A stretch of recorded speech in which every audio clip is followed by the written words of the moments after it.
Naghahanda si Ko na laruin silang Kai, Fajardo, Edo nang magkasama sa Olympic qualifier.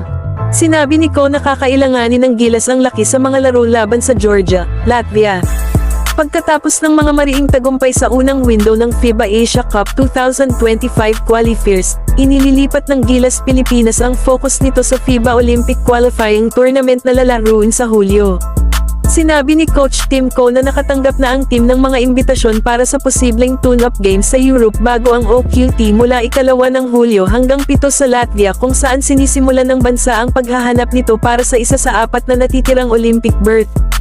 At sa pag-aakalang natalo ng Gilas ang dalawa, makakaharap nito ang alinman sa Brazil, Cameroon, o Montenegro upang matukoy kung aling koponan ang makakakuha ng Olympic berth.